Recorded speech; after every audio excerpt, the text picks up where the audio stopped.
Tuhan sertamu. Inilah Injil Yesus Kristus menurut Santo Yohanes. Dimuliakan. Dalam perjamuan malam terakhir, Yesus menengadah ke langit dan berdoa bagi para pengikutnya. Bapa yang kudus, bukan untuk mereka saja aku berdoa, tetapi juga untuk orang-orang yang percaya kepadaku oleh pemberitaan mereka. Supaya mereka semua menjadi satu sama seperti Engkau, ya Bapa, ada di dalam aku dan aku di dalam Engkau, agar mereka juga di dalam kita. Supaya dunia percaya bahwa Engkaulah yang telah mengutus aku. Aku telah memberikan kepada mereka kemuliaan yang Engkau berikan kepadaku, supaya mereka menjadi satu sama seperti kita adalah satu. Aku di dalam mereka dan Engkau di dalam aku, supaya mereka sempurna menjadi satu. Agar dunia tahu bahwa Engkau yang telah mengutus aku, dan bahwa Engkau mengasihi mereka sama seperti Engkau mengasihi aku. Ya Bapa, aku mau supaya dimanapun aku berada, mereka pun juga berada bersama-sama dengan aku. Yakni mereka yang telah Engkau berikan kepadaku, agar mereka memandang kemuliaanku yang telah Engkau berikan kepadaku, sebab Engkau telah mengasihi aku sebelum dunia dijadikan. Ya Bapa yang adil, memang dunia tidak mengenal Engkau, tetapi aku mengenal Engkau, dan mereka ini tahu bahwa Engkaulah yang telah mengutus aku, dan aku telah memberitahukan namamu kepada mereka, dan aku akan memberitahukannya, supaya kasih yang Engkau berikan kepadaku ada di dalam mereka, dan aku di dalam mereka. Demikianlah Injil Tuhan kita. Ibu, Bapak, Saudara, Saudara terkasih dalam Tuhan, dalam doa ini kita mendapatkan pewahyuan yang luar biasa dari Tuhan Yesus, yakni kebersatuan Tuhan Yesus dengan Sang Bapa. Jadi Bapa dan Tuhan Yesus adalah satu adanya sebetulnya. Yang mau dikatakan adalah kata satu bukan suatu bilangan, tetapi satu, istilahnya kalau dalam bahasa Arab itu wahid, esa. Jadi ada sesuatu kesatuan dalam diri Bapa dan Tuhan. Jadi bukan bilangan matematika satu. Karena kalau satu itu hanya satu bilangan, hanya satu orang saja. Maka kalau kita bisa melihat, kalau kita berdoa misalnya kepada Allah yang satu itu ya. Lalu Tuhan, terimalah saudara kami ini di sisi kananmu.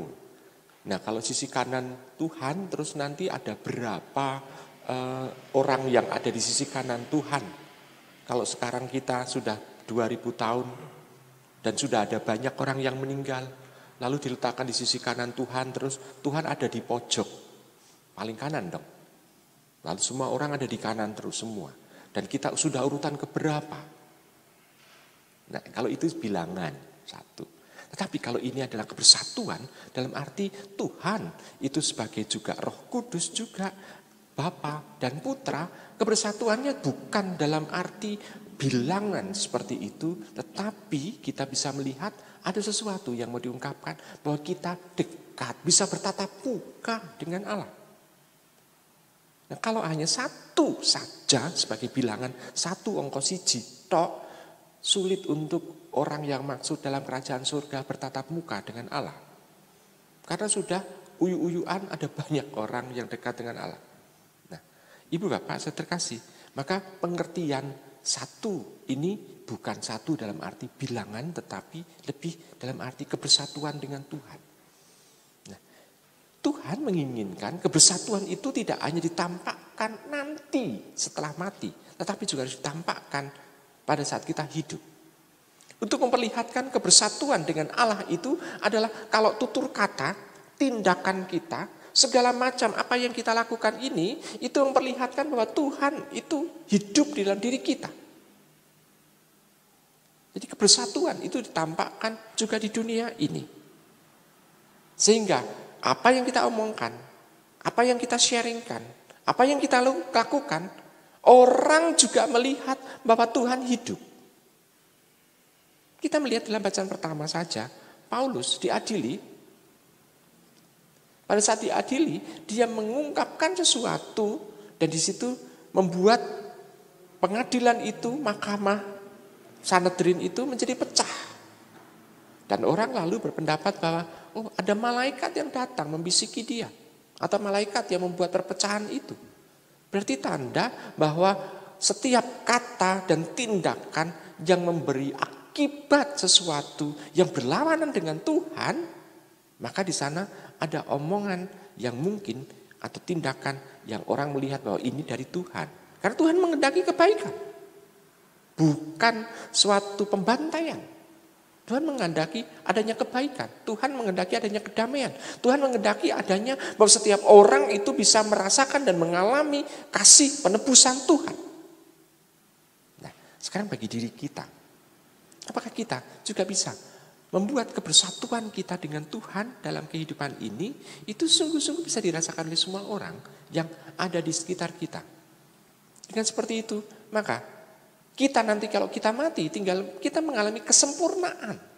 Seolah-olah kematian itu adalah pintu masuk penyempurnaan kebersatuan kita dengan Tuhan yang sudah kita lakukan di dunia ini.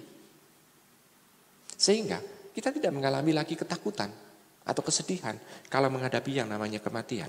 Tetapi justru pada saat akan mengalami itu, kita justru ngantu-antu atau menantikan dengan rindu kebersatuan dengan Tuhan yang sungguh-sungguh sangat dekat. Karena kebersatuan dengan Tuhan, kita tidak akan memikirkan hal-hal yang ada di dunia lagi. Kenapa? Karena kita bisa masrahke semua yang beban yang ada di dunia ini kepada Tuhan. Jadi kalau Tuhan itu sudah sungguh sangat dekat dengan diri kita, maka kita bisa masrahke atau menyerahkan.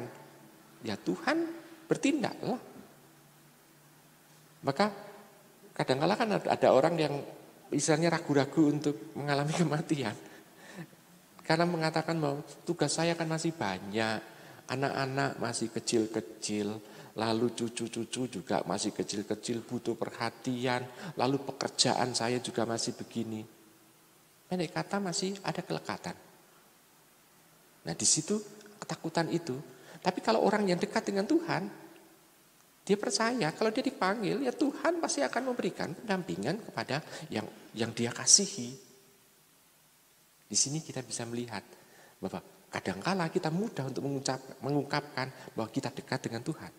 Tetapi ternyata pada saat kita mengungkapkan dekat dengan Tuhan itu, belum tentu yang ada di sini itu juga mengatakan yang sama.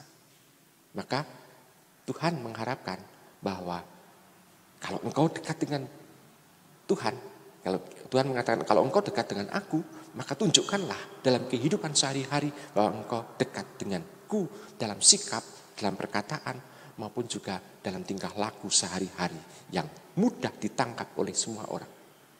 Nah, maka mari kita mencoba untuk bisa mengungkapkan ini dan menunjukkan bahwa Tuhan dalam mendoakan kita tidak sia-sia. Tapi Tuhan dalam doa itu sebetulnya menunjukkan kepada kita apa yang harus kita lakukan. Selamat merenungkan.